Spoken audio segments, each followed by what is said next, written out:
Howdy everyone, Matt here. I thought I would talk about the 2025 House of Delegates. So let's get right into that.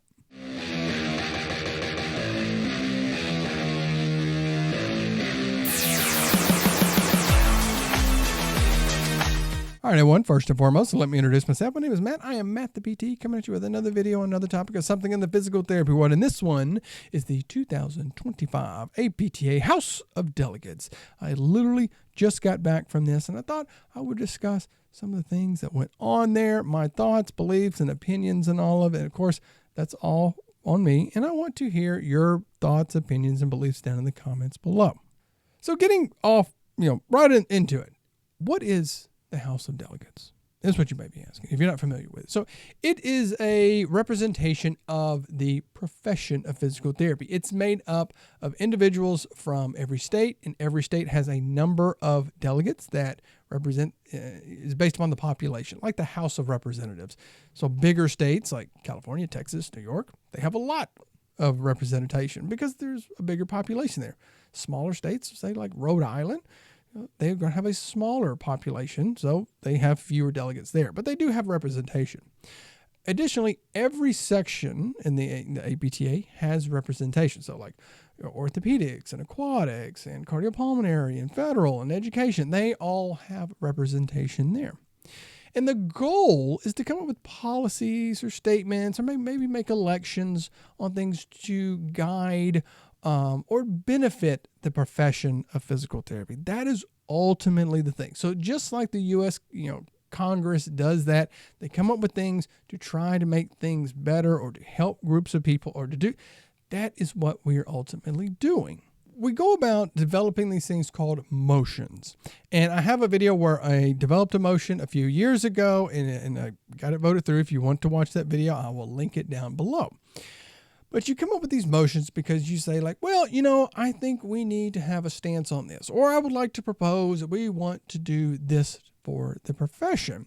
And so you write this thing up, it goes to a board and they review it to say like, oh, you know what, that does sound like a good idea. And then it gets put out to there to have the first discussions on it. And these happen online where we come together and we just, you look at viewpoints. What do you mean by this? Can you add, maybe you want to add language. Maybe you want to take stuff out. Maybe you're just too vague. Maybe you're too specific. I will be honest. Language matters in a lot of it. A comma in a wrong spot changes everything. Saying will versus can change everything. And versus or and or. You have to have that language in there. If you talk to a lawyer, people who draft up contracts, it matters, okay? It does matter. So you start that initial discussion on things, and you're trying to refine this as much as you can. Now, once it hits a point, these motions can go on a thing called the consent calendar. And what that means is that it's a policy, it's something that everyone agrees on. Very typically, it's for motions that may be like voting someone in as a lifetime member. So you may have like Bob Jones and Jane Smith. You've been a long time. Everyone agrees. Yeah, just vote them in. So you don't have to spend a lot of time on these motions because it's like, hey, we all agree with it. We all think it's great. Let's just get it through. Cool. You do that. Now, for the rest of them, the ones that things didn't change online or they weren't on the consent calendar, that's where they come to the House where they are discussed. So just like the Congress that's over in Washington, D.C., or the Congress in the capital of your state, they come together to discuss things. And really, the point of that is to look at viewpoints, because you may think something is great and wonderful and amazing. This is so good. But somebody could come at it with a viewpoint of something that you never thought about.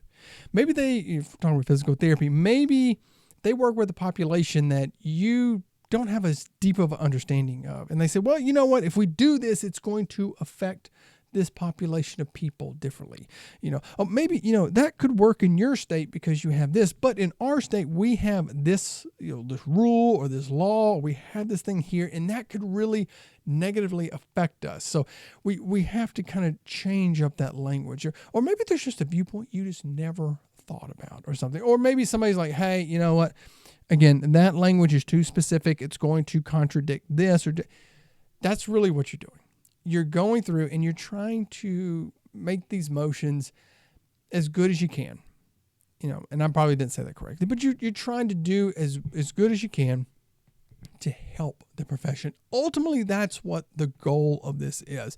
For as much as people say negative stuff, the goal is always ultimately to do good for the profession. So now let's talk about actually what went on. So I want to talk about some of the motions now. Now, I want to put in there is some language, again, that we have to be aware of. So I'm going to say things like adopt and amend, approve. Those mean different things, and I will explain them as they go along. There is a whole procedure in this, all part of Robert's Rules of Order. If you want to read through that, you can get a good understanding of it. So there were some motions that had a lot of discussion and debate that went about it. And this is not uncommon. There's usually a handful every year that just have a lot of that people really, they feel passionate about. And it's usually not in a negative way. It's usually not in a negative. It's sometimes it's a fear of, they're like, well, if we do this thing, what could happen with these other things? Because you want to think down the line. That is a very, very important thing that you want to think about. And I feel like people very often are very short-sighted. They're like, no, we need to do this now. But it's like, okay, what could be the next step or the next step or the next step? Like, you have to think down the line with doing anything. So think about, if you're running a business, is really kind of what you're doing. Do you want to make a snap decision on something right now?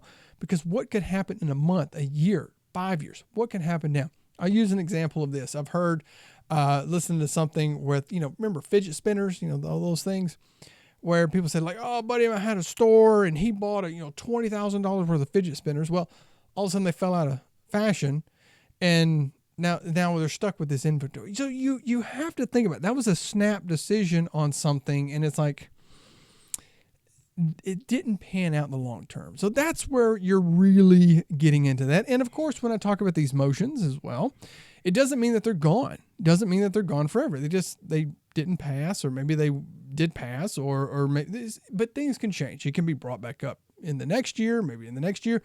But through the discussion and things like that, you find out, hey, well, there's weaknesses and things. Maybe this wasn't really good. Maybe we need to come at this at a different angle. So keep that in mind. So the first one, this was a big discussion point, was RC 225, and it was to amend the bylaws of the APTA to provide voting rights for student engagement group delegates. And so really what they were wanting to do is that they wanted to give students a vote in the House of Delegates, so that you would have representatives for PT and PTA students. Well, I believe PT students, I can't remember exactly. I'm looking at my notes right here. But a representation of them at the House of Delegates. And I would say that this one did not pass. There was a lot of discussion on this, and I could see both sides of it.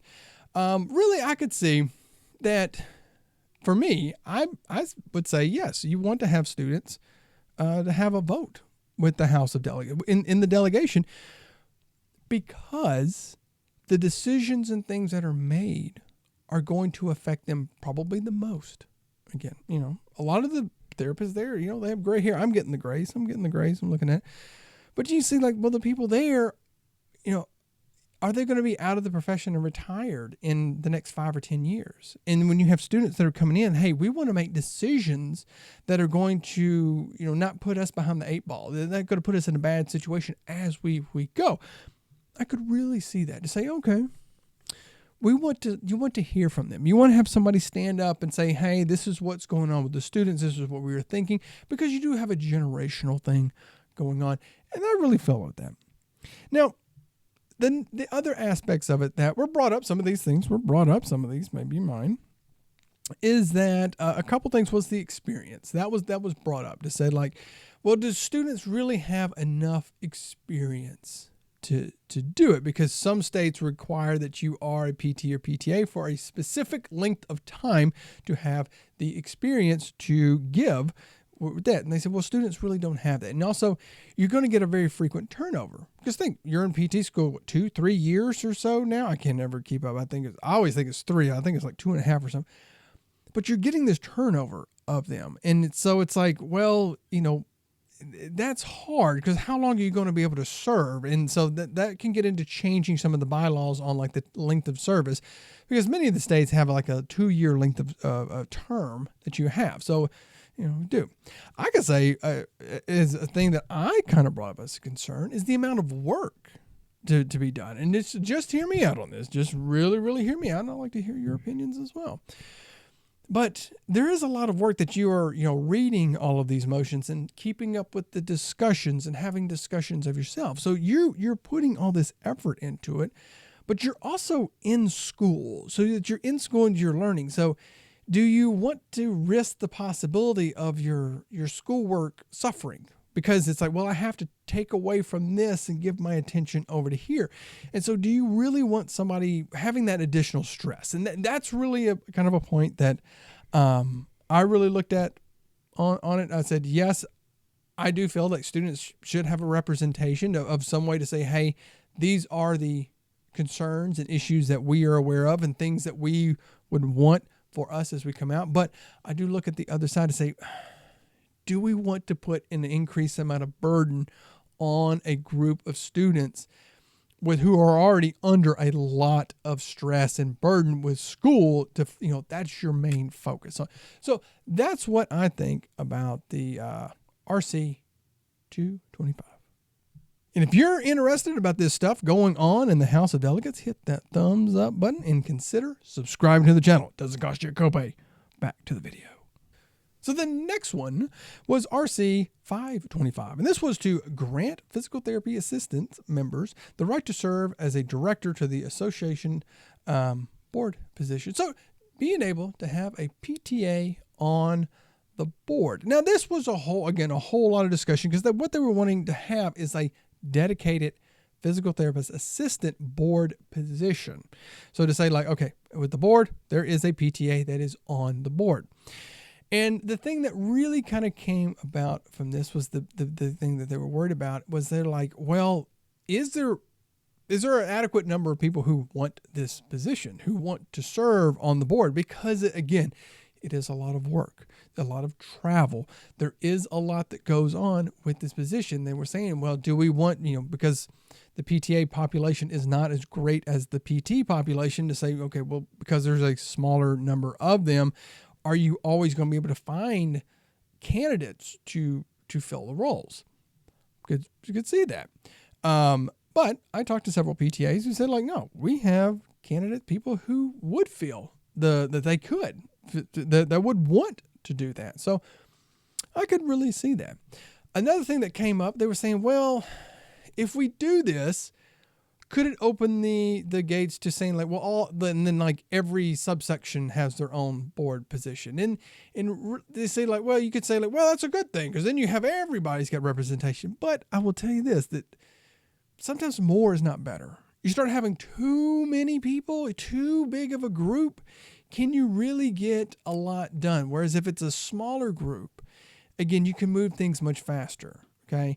So, I mean, think about trying to get a group of people to make a decision on what kind of pizza to order. Okay. Because you're going to get people that are like, yeah, you know what? Cheese is fine. Oh, we'll get a couple pepperonis. There's somebody's like, let's get like anchovies and, like pineapple or whatever. You got pineapple on pizza. Actually not too bad. But anyway, it's beside the point. But, you can just be too much. And I really get that. Now, the counter to that, people were saying like, well, when you look at PT and PTA, it's just two sides of the same profession. We do want representation from the physical therapist view. We want representation of the physical therapist assistant view. And I was really on board with that. To say, I do see that should have somebody who is the voice, who is thinking about and listening to the physical therapist assistants and the schools and everything going on, and letting them know and giving their opinion.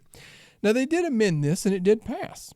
So their amendment was that instead of the saying that there is a dedicated position, they said, well, a PTA can run for a board position. So they hit that point up. Now, again, another thing that came up, they said, well, does that mean that all 8 positions could be a PTA? And that was a little bit of a worry. And I don't know really why people do that. They were like, oh my gosh, all these PTAs are going to do. And think it's just going to like change everything going on. But I really honestly don't see that like this would just wreck, like a group would come in and just want to just wreck everything and just do all this crazy. I don't really honestly see that. But I talked to many PTAs and they said, you know what, we feel good with this. We feel okay that we can have PTAs that run for these positions and we feel okay with that. So that is RC 525.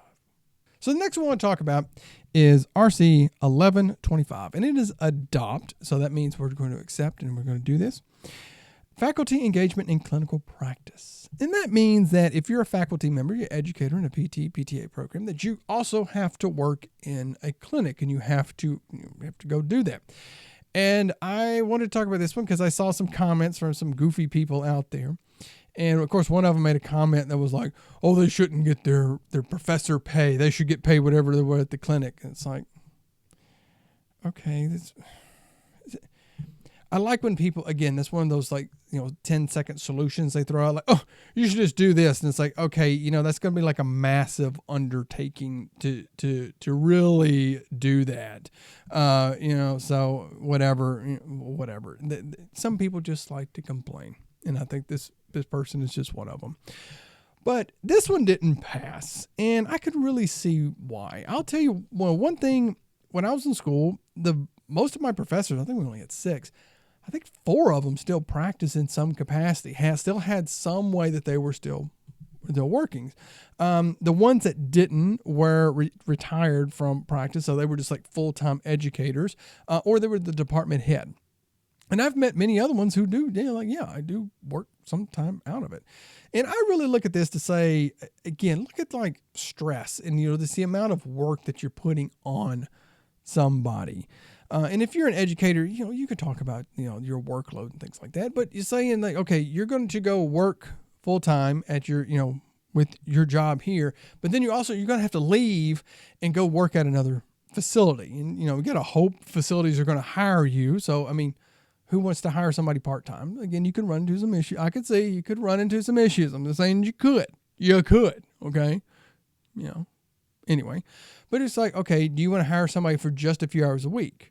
All right, and that could change based on the semester. Okay, well, I can only do that on Fridays this semester, or maybe if you're doing whatever's the shorter periods or the trimesters, and it's like, okay, well, then this one I have to switch to like Tuesday afternoons, and then so you're swapping around all the times. And so would clinics really want to do that?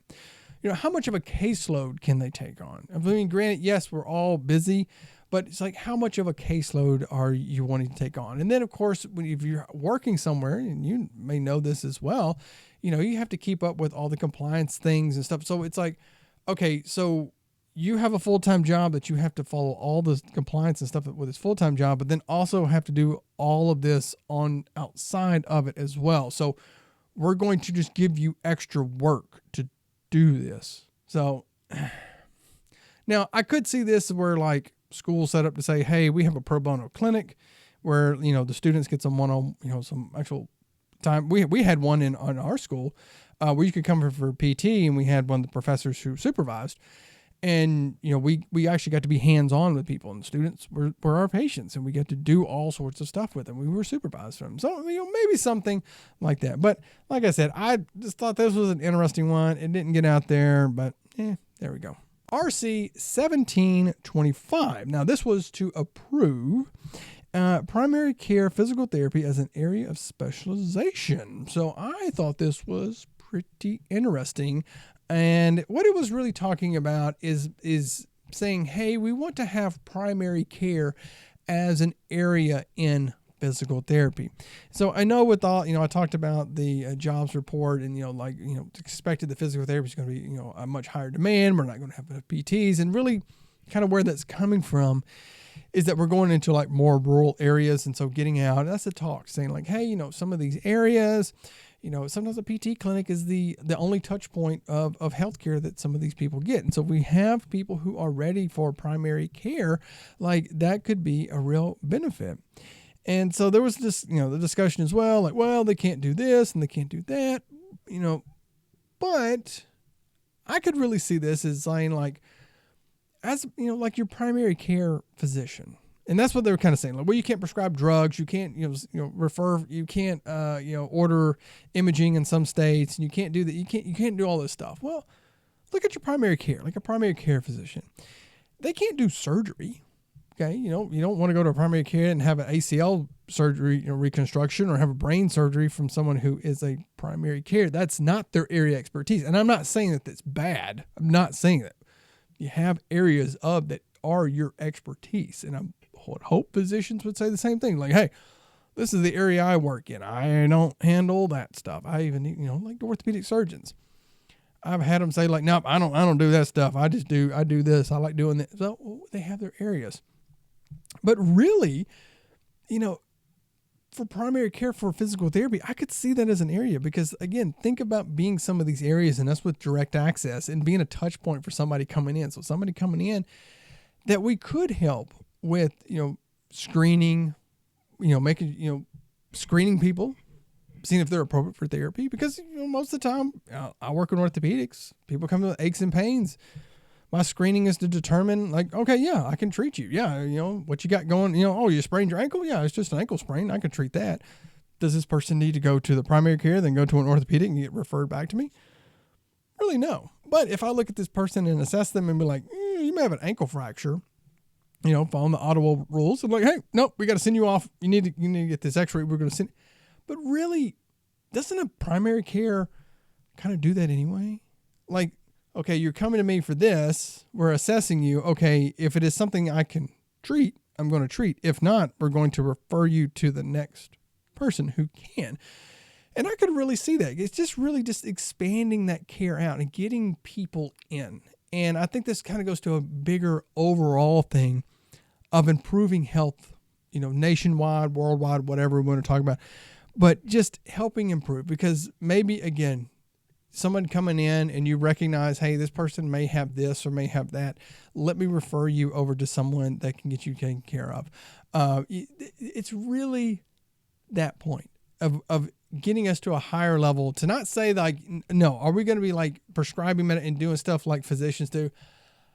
I don't believe that's the goal, but it's just being able to say, hey, I can take care of you for these things, but if not, let me send you to the next one. And overall, it's just for the good of the society. And that's how I look at it. It's like, hey, trying to make us better for the good of society. And that we should be willing to do that. And I'm very willing to do that. And I'm actually kind of looking forward to this one coming out. So this one did pass. So that is RC 1725. So there are some of the ones I just wanted to talk about. So we didn't get through all of the motions. They just kind of speeds up there toward the end. And of course, if a motion didn't get heard, it dies right there. So that was it right there. But you can bring it back next year. You can just say, hey, it's stuff that maybe didn't pass. You can reword it. You can rework it, talk to people. You can do those things. So these things are constantly coming out. Now, again, kind of going back to what I said earlier, the point of this whole thing is to try to guide the profession of physical therapy to make the best decisions. And now, am I going to say like every decision is a good one? No. And we can't really say that about everything in our life. Can you say that every single decision that you've ever made turned out to be a good one? You done something that you thought, hey, this is to be a good idea here, but the next 3 steps, it wasn't a good decision. But you thought about it in that time. So that's really the thing. You're trying to do as good as you can to have the discussion, get those different viewpoints. We don't know what's going to happen. We don't know what's going to happen in 5 years, 10 years, 20 years. We don't know. New administrations, come about. New technologies come about. New things change. We don't know. And it's so easy. I see people do this all the time saying, well, this was a terrible idea. It's like, yeah, thank you, Captain Hindsight. It's so easy for you to sit there and say, well, that was a bad decision 20 years ago. Yeah, because they didn't know what was going to happen. If we had a crystal ball to know what's going to happen in the future, we would make the right decisions, okay? We would all win the lottery because we would all know what numbers to pick, okay? It's, again, so easy to look back. But you take as much into consideration as you can when you make these decisions. And of course, I would also offer to everyone, step up and help out. Have the discussion. Voice your opinions. Talk, not yelling, not accusing, not blaming. because we shut down. If somebody came to you and told you everything that you're doing wrong and that you're dumb and this and that, are you going to listen to them? But no. But if you went to your delegate and say, hey, I'm curious about this. Is this something that we could develop or something? What's going on? What's the talk with this? Have a conversation, not a complaining session, not a whining session, not an accusing and just shaming. You don't do that because that's not, you wouldn't want somebody doing that to you. I know I'm getting a little preachy right now, but I just want to share this overall. And I would be so happy, if you want to serve as a delegate, do it. It's pretty cool. You meet a lot of interesting people. You have a lot of deep discussions. You do come away with a much deeper understanding of where people are coming from, their fears, their goals. You come away with so much from it. So with all that being said, if you enjoyed the video, please hit that thumbs up button. If you like this content, hit that subscribe button as well. And of course, I always want to hear your thoughts, opinions, and beliefs down in the comments below. And until next time, take care of yourself. Take care of your patients. I'll see you then.